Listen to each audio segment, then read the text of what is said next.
The 60s was the decade of motorcycle royalty.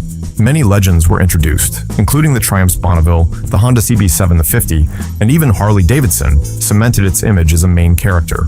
But at the same time, some bikes showed up, made some noise, then vanished just as fast. These trailblazers didn't get their fair shot, but earned their place in motorcycle history anyway. And here are the 12 legendary 60s motorcycles you probably never knew about. Let's start with the Munch Mamet 1200 TTS. The devil whispered into the ear of a German engineer, and the result was the removal of an NSU Prince car engine and its subsequent input into a motorcycle frame. It was like they were daring anyone to ride the result. When you build something like this, you do not just name it mild or mellow. This is the kind of bike you call the Munch Mamet, or Mammoth, because calling it mild would have been a lie. The 1200 TTS packed a 4-cylinder, air-cooled 1,177cc engine, borrowed straight from a car, and tuned to churn out around 88 horsepower. Understand that in the mid-60s, that was an absurd number. Most bikes then would probably squeeze around 40 or 50-ish, but not the Mammoth. Fast and powerful enough to make heads turn, it weighed nearly 300 kilograms while still managing to outrun lighter machines. The top speed was in the late 130s, and everyone was welcome to ride if you had the spine for it. The bike wasn't sleek and wasn't pretty. It wasn't even aerodynamic, but it was so brazenly fast and bizarrely smooth for its size and light years ahead of its time in raw power. Friedel Munch, the eccentric genius behind it, built each one by hand, using magnesium for the front wheel and fitting massive drum brakes that looked like they came off a train. But here's why you've probably never seen one. It cost more than most cars then, and fewer than 500 were ever made. It was a boutique war machine sold to the kind of people who thought Vincent Black Shadows were a little too mainstream. The Mammut didn't fit into the industry. It was too big, too weird, and too expensive. But for those who knew what they were looking at, it was one of the first true superbikes built with German overkill instead of Japanese efficiency. Next up, we have the Bridgestone 350 GTR from the tire company that casually made one of Japan's best-kept secrets. If you think Bridgestone only made tires, you're not wrong, but you're also missing one of the smartest bikes Japan ever built in the 60s. The 350 GTR was a technical flex, the kind of machine built not for profit, but to prove that Bridgestone engineers could out-Honda if they felt like it. With nothing but vision and guts, they created the Bridgestone 350 GTR. This wasn't a basic commuter. It was a 345cc twin-cylinder two-stroke with twin rotary disc valves, one per cylinder. A setup so rare, it confused most mechanics outside of a racetrack. The engine pushed out 37 horsepower, which might not sound like much until you remember the bike only weighed around 160 kilos and topped at almost 100 miles per hour. For 1967, that was punching well above its class. The fit and finish were exceptional. It has a 6-speed gearbox, electric start, and even adjustable oil injection. You could almost call it over-engineered if it weren't so damn competent. So why doesn't it have a shrine next to the CB twins? One word, politics. Bridgestone's tire business was more profitable than its motorcycle business, and competing with the same companies it supplied tires to, like Honda and Yamaha, was bad business. So when under pressure, they decided to kill the line. The 350 GTR wasn't a commercial success, and honestly, it wasn't even supposed to be. But if you ever rode one, you knew exactly what you were dealing with. A precision-built machine that was simply too good to survive in a world run by sales charts. Let's now talk about the Spanish underdog that punched way above its weight. Number 10, Bultaco Metralla Maykek 2. Some bikes make noise, but the Metralla made a statement. This statement was usually made by screaming past bikes twice their size and shaming them into retirement. It was built in Franco-era Spain by a company named after its founder, Francisco Paco Bulto. It was marketed as a kind of dark horse, a road racer that you can ride on the street. The Bultaco Metralla Maykek 2 was a 250cc two-stroke that punched way above its weight class. It wasn't built for comfort or flash. It was built for speed, and it was terrifyingly good at it. Reaching 100 miles per hour, it has a point to prove, and it was damn good at proving that point. The Mk2 version boasted 32 horsepower at 8,000 revolutions per minute and weighed barely 112 kilograms. That power-to-weight ratio made it one of the fastest production 250s of its time, clocking in around 100 to 105 miles per hour. A top-tier rider on a Metralla could outrun clumsier 650s on twisty roads, and it didn't need displacement to do it. It had just nerves, and it had it in plenty. The handling was razor-sharp. The 5-speed gearbox was slick. The brakes did their job, barely, and it looked the part. It had a sleek-looking tank, low bars, and minimalist fairings, like a street-legal GP bike stripped to its bones. So why don't you hear about it outside of vintage race circles? Because it was Spanish, and because Japan was gearing up to flood the global market with faster, cheaper, and easier-to-live-with machines. Capitalism can be brutal. The Metralla was brilliant, but it smoked, rattled, and didn't suffer fools. Still, for those in the know, this was a scalpel in an era of sledgehammers. For those lucky enough to have known it, they would barely have remembered it. It was the kind of bike to shriek, and if you blinked, it was already gone. Just like number 9, Velocette Venom Thruxton. This was the last gasp of British single-cylinder glory, hand-built, hard-edged, and hell-bent on humiliating twins in endurance races. The Velocette Venom. Thruxton was more than a cafe racer with a posh name. It was a precision instrument crafted in an era when most British bikes were held together with optimism and oil leaks, and that's being nice. At its core was a 499cc single-cylinder engine, with no business going as fast as it did. Tuned for performance, the Thruxton version cranked out 41 horsepower and topped at around 110 miles per hour. That's fast, very fast, for a thumpery, especially when you consider it weighed just around 390 pounds soaking wet. Built in limited numbers, the Thruxton got rear-set foot pegs, clip-on bars, a bigger Amal GP carb, and a revised cylinder head. It was basically a factory race bike disguised as a street machine. Why did it vanish? Timing. The Japanese invasion was coming hard and fast. Velocette couldn't scale. By the early 70s, the company folded, and the Thruxton faded into history as one of the last genuine hand-built British racing singles. Today, it's a museum piece, but back then, it was a record setter, and it never needed more than one cylinder to prove it, unlike the next bike, which had everything to prove. Number 8, Royal Enfield Interceptor Mk1. Long before Royal Enfield became the Instagram darling of modern hipsters, it was trying to break into the American market with brute force. The Royal Enfield Interceptor Mk1 was that brute force. It was a 750cc twin that wasn't content with wanting a piece of the Harley market. It wanted to dominate, to punch through the wall and steal the whole bar. One thing you should understand is that this is one of just 2 750cc twin-cylinder engines that were ever made by the British at the time.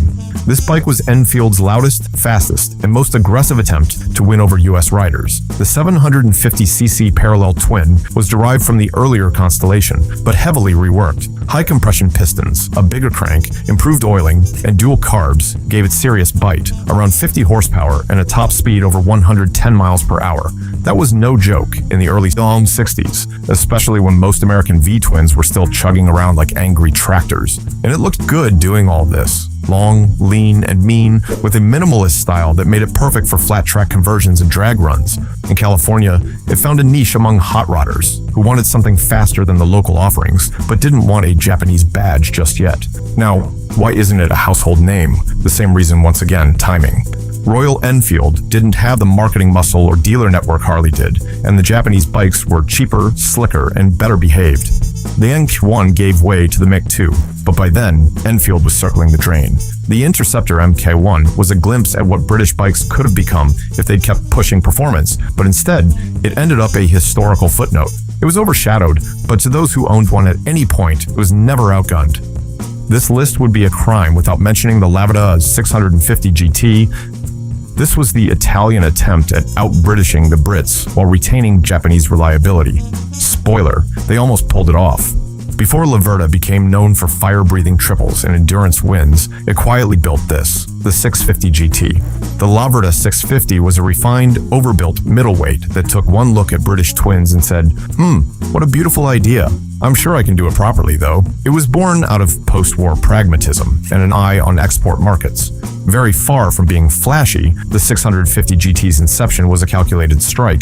Laverda engineers literally dismantled a Honda CB77, a Norton 650 SS, and a BMW R69S, reverse-engineered their strengths, and fused them into a twin that was smoother, stronger, and more reliable than either.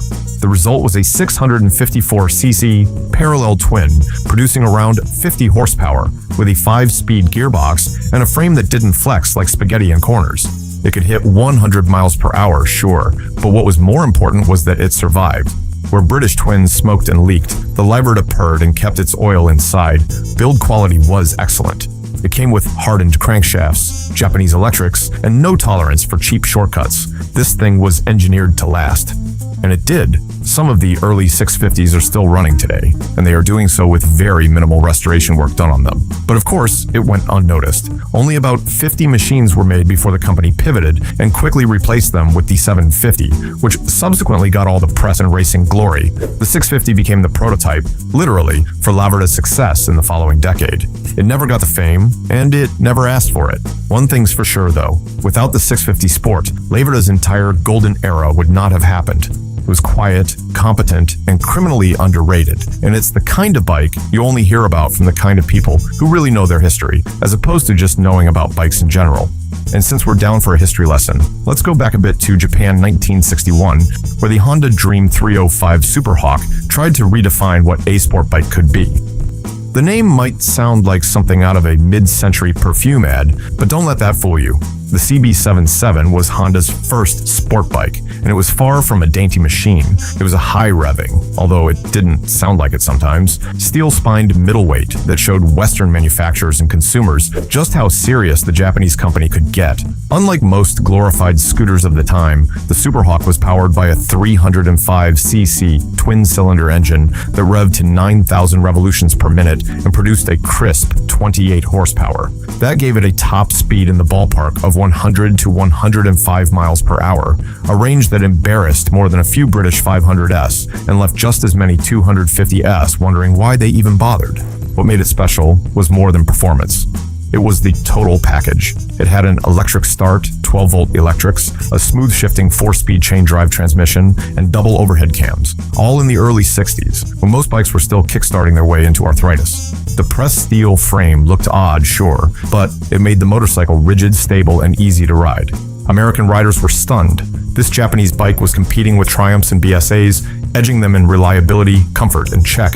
No wonder back then the Japanese were seen as the natural competitors for global domination with the US. The 1966 version was also the bike that inspired a young Robert Pirsig to ride across America, later turning the journey into the 1974 novel Zen and the Art of Motorcycle Maintenance.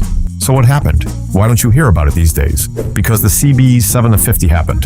The 4-cylinder juggernaut rolled in, took the market by storm, and set the tone for what a performance bike looked like. Despite the Superhawk having started the craze, despite being Honda's first real street bike, it inevitably got buried under the weight of progress. But if you were there, if you rode one, you knew.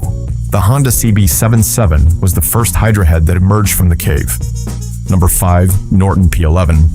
Most bike designs start and end in boardrooms, but the Norton P11 was not. It was cobbled together in a California workshop by racers who needed something light, fast, and brutal enough to survive the grueling realities of desert racing. It needed to be extremely lightweight while also being powerful. Far from being elegant or polished, the most important thing was that it worked. The prototype was built in London and then exported to the US, where it was launched to massive cheers from consumers. At its core, the P11 was a Frankenstein's monster. It combined the lightweight, matchless G85CS off-road frame, the Norton's 750cc Atlas parallel twin, bolt-on high pipes, long travel suspension, and minimal bodywork to give a 55 horsepower, torque-heavy dirt bike that could eat sand and spit rocks at bikes twice its price. It was absurdly light for its power, and with barely 170 kilograms to haul around, it could blast across desert trails and still hold its own on pavement. Do not labor under the delusion that this was a civilized bike. The handling was twitchy, the vibration was biblical, and the seat felt like a bad decision. But in the open, it was a monster, and American riders loved it. Norton didn't plan for it to be a hit, but after seeing how many people were slapping Atlas motors into matchless frames, they just decided to make it official. The P11 sold well, but then Norton replaced it with the Commando in 1968 and buried it in the market. The P11 was never meant to last, but that's okay, because it was meant to be a tool, not a showpiece. It proved something though: if you build a motorcycle to survive hell, people will buy it, even if it rattles their teeth every step of the way. The Rickman Métis is the next bad boy here, and it was built different. Most motorcycles come as a finished product, but the Rickman Métis was different. It was many things: a frame, a concept, and a challenge. In the right hands, it became one of the most effective competition bikes of the 1960s without ever wearing a single badge. The Rickman brothers, Don and Derek, were ex-racers turned master fabricators. One day, they looked at the heavy, flex-prone junk being sold to motocross riders in the 1950s and thought to themselves that they could do better, and they did. They built a lightweight, nickel-plated Reynolds 531 chromoly steel frame that handled better, flexed less, and just worked. The frames were built for many engines: Triumphs, Matchless, BSA, even Honda, and then bolted it in. The result of this was that the British twin would then get race-worthy geometry, real brakes, and suspension that didn't belong in a wheelbarrow. Since this was a custom hybrid, the name Métis, French for mongrel, came into play. It tore up scramble circuits across the UK and US, and even riders like Steve McQueen and Bud Ekins swore by them. McQueen called his Rickman Métis the best handling bike I've ever owned. Think about the fact that this was coming from someone who could have bought anything else. Because it was a kit, not a showroom model, the Métis never became a mainstream name. It never got any ads, never had a big production run, but what it lacked in those areas, it made up for in underground respect and race results. Again, we go back to the land of cherry blossoms with the Kawasaki W1. The Kawasaki W1 was Japan's first proper big-bore four-stroke motorcycle that walked into the scene wearing BSA's skin. Based on the BSA S7 twin, the W1 was originally a Maguro design, a company Kawasaki quietly absorbed after watching it flail in the post-war era. They didn't reinvent the wheel per se, but they improved it. By the time Kawasaki released the W1, it had grown to 624cc from 500cc, making it the largest Japanese bike on the market in 1966. It had a very impressive performance, producing about 49 horsepower with a top speed of around 110 miles per hour. It also ran a lot smoother than any British twin it copied, had a lot more oil retention, an electric starter, and a finish that made British bikes look like they were carved by toddlers with plastic shovels.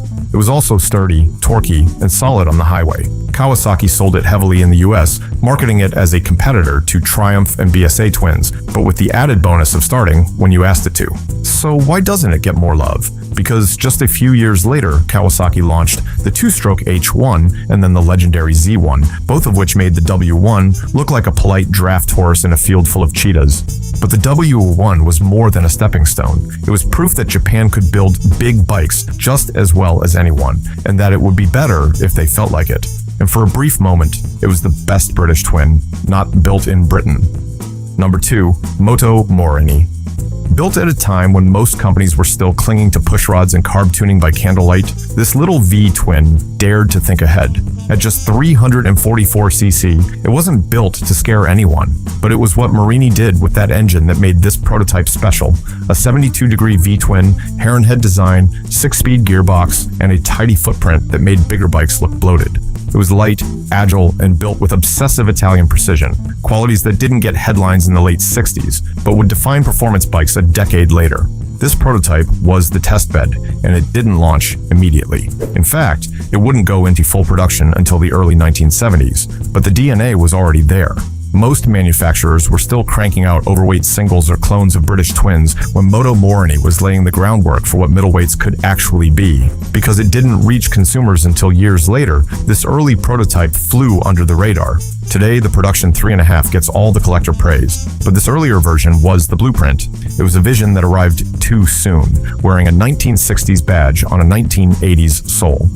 Finally, the Gilera 124 5V. By the late 1960s, Gilera was a name fading into the background. Once dominant in Grand Prix racing, the company had withdrawn from competition and was quietly trying to survive in a world increasingly dominated by Japanese precision and mass production. While most of their products were being displaced, the Gilera 124 5 volts, a small displacement street bike, refused to go quietly. At first glance, it looks like a modest Italian commuter, but under the tank was one of the most refined 124cc engines of its time. It was a 4-stroke single-cylinder with 5 speeds, a gearbox that was a big deal back then. In a class where 3 or 4 gears were the norm, the 5 volts offered finer control, smoother revving, and actual engagement. It made about 10 horsepower at 8,500 revolutions per minute, weighed just 99 kilograms on an empty tank, and could hit nearly 60 miles per hour. It wasn't exactly headline-making stuff, but the way it delivered that speed mattered. The 5 volts revved eagerly, handled cleanly, and rode like a junior GP machine, just one that could still take you to work without rattling itself to pieces. The name didn't stick on the streets because Gilera was already in decline, and by the early 70s, Piaggio would absorb it, despite it being joined on the market by new models before the 60s ended.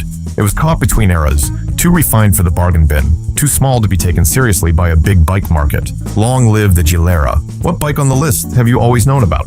And comment other bikes you think deserve a seat here. Don't forget to like and subscribe on your way out.